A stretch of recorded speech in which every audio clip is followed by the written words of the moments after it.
All right, let's talk about something that's literally all around us, but completely invisible. We're going to dive into electric potential.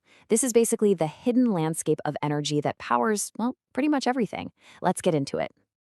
So, you've seen this a million times, right? You pick up a battery and it says 1.5 volts. But what does that actually mean? I mean, really, it's not just some random number for power. No, it's way cooler than that. It's a clue, a signpost to this whole invisible world that we're about to explore. Okay, here's the best way to wrap your head around it. Just think of it as electrical height. Seriously.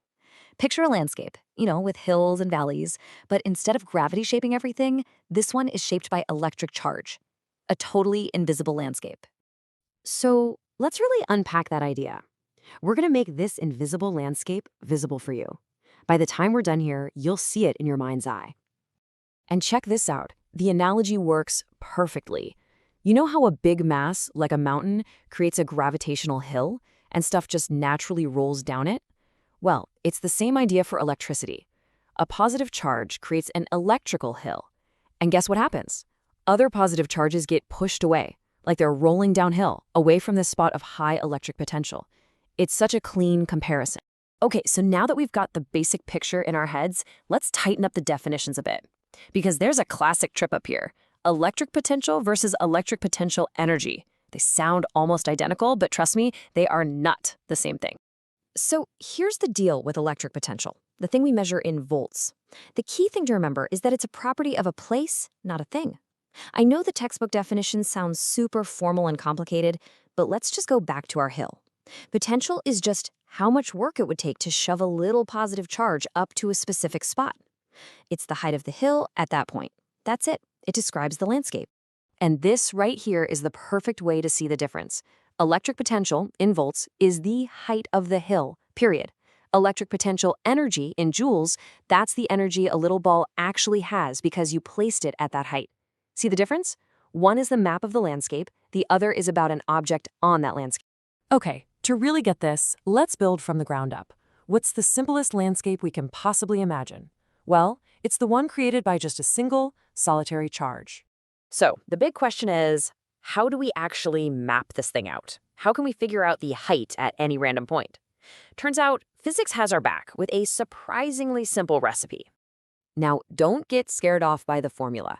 It's not math homework. It's a recipe. Seriously, think about it. Q is the charge. That's your main ingredient. A big positive Q, you get a big ol' hill. A negative Q, you get a deep valley. Then there's R, the distance. That just tells you how far you are from the middle. And the further you get, the flatter things become. That's all there is to it.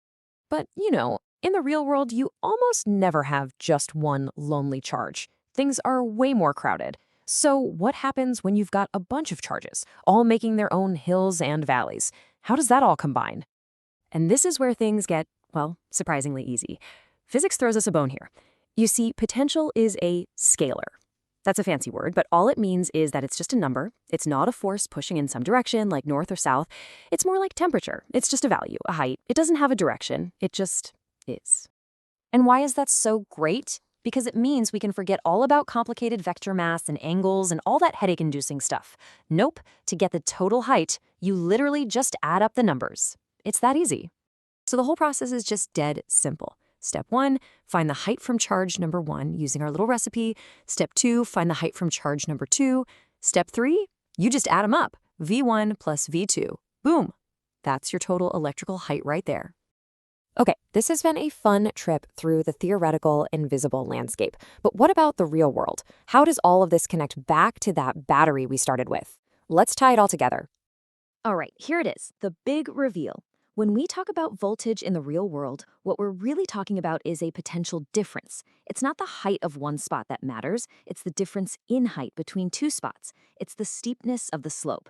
That slope is the push, the pressure that gets charges to start moving. Think about it. A flat plane, a ball's not going to roll. You need a slope. Same idea here. No slope, no flow.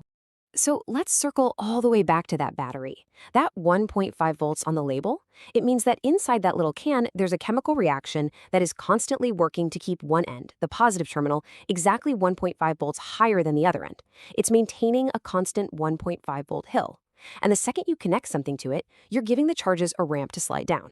And once you start looking for it, you see this invisible landscape everywhere. A battery? That's just a portable, man-made electrical hill. A lightning bolt? Whoa, that's a massive natural discharge down a gigantic electrical cliff in the sky. It's even inside you. Your own nervous system, your heart, they work by creating and managing tiny little electrical slopes across your cells to send signals. It's mind-blowing. So from now on, when you see a battery, I hope you see more than just a number. I hope you see what it really is. A little piece of a perfectly engineered portable electrical hill. It's a device that packages a fundamental law of the universe for us to use. And it kind of makes you think, right? If a battery is just one way of packaging an electrical hill, what other invisible landscapes are out there just waiting for us to discover and harness them?